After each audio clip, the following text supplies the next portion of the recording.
लेकर बनाई गई थी, जो बिल को लेकर क्या कुछ आप लोग अपनी तरफ से बात रखेंगे? जगदम्बिका पाल का बयान है कि इसमें सभी पक्षों को शामिल किया गया है और सभी की बातें सुनी जाएंगी। देखिए, संविधान की धारा 26 है जो धार्मिक स्वतंत्रता की आजादी देता है, और ये बाबा साहब डॉक्टर भीमराव अंबेडकर जी का संविधान है जो भारत में लागू होता है। और उस संविधान में लिखा है कि धार्मिक संस्थाओं के प्रबंधन में कोई भी हस्तक्षेप सरकार का नहीं होगा। वो चाहे मंदिर हो, चाहे मस्जिद हो, चाहे गुरुद्वारा हो, चाहे चर्च हो। लेकिन ये जो कोशिश की जा रही है मौजूदा मोदी सरकार के द्वारा, इस कोशिश के पीछे एकमात्र मंशा है जमीनों को कब्जा करके अडानी को देना।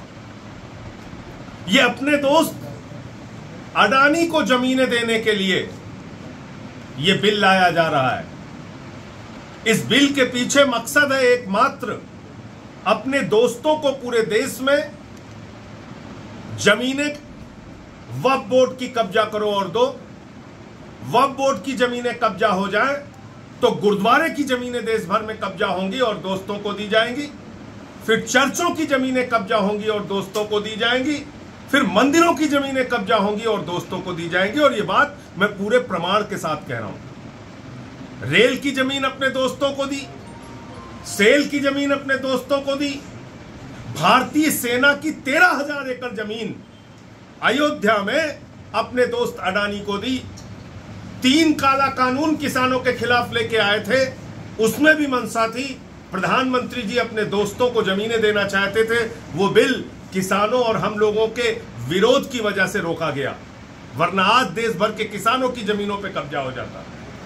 दलितों की जमीनें कब्जा करके दोस्तों को देना है, आदिवासियों की जमीनें कब्जा करके दोस्तों को देना है। तो ये बिल गैर संवैधानिक है, संविधान की धारा 26 के विरुद्ध है, और कोई भी बिल संविधान के विरुद्ध नहीं आ सकता। विरोध करेंगे आप इसका?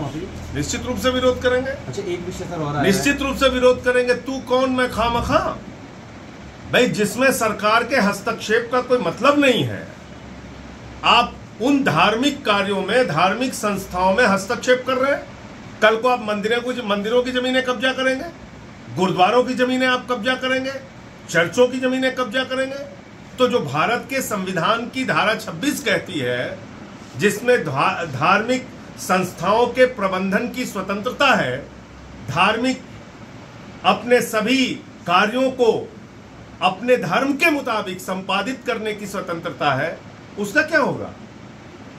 उस संविधान के अधिकार का क्या होगा? आप भारत के संविधान में दिए गए अधिकार को छीनना चाहते हैं, इसलिए इसका विरोध करेंगे। एक दूसरा मुद्दा, आतिशी जो आपकी मंत्री है, उन्होंने इंफॉर्मेशन पब्लिक डिपार्टमेंट के सेक्रेटरी और डायरेक्टर को शो कॉज नोटिस किया कि 15 अगस्त को जो विज्ञापन छपा उसमें सीएम की फोटो नहीं है।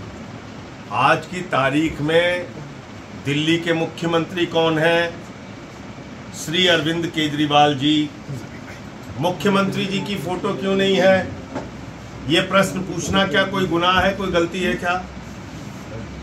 तो ठीक किया आतिशी जी ने। आपके खिलाफ नॉन अवेलेबल वारंट जारी किया गया था, आप हाई कोर्ट में भी गए हैं। वो हाई कोर्ट से उस पे सरेंडर करने से स्टे दिया है और आज मामले की सुनवाई। तो डॉक्टर्स वाला जो मामला चल रहा है, आज डॉक्टर्स फिर आंखें लगाकर बैठे हैं कि सुप्रीम कोर्ट से कुछ और बड़ी राहत उन्हें दी। डॉक्टर्स देखिए, देश भर में डॉक्टरों की सुरक्षा के लिए एक मजबूत कानून बनना चाहिए। नंबर 1, कोलकाता की घटना सीबीआई के पास है। वो घटना देश को शर्मसार करने वाली घटना है।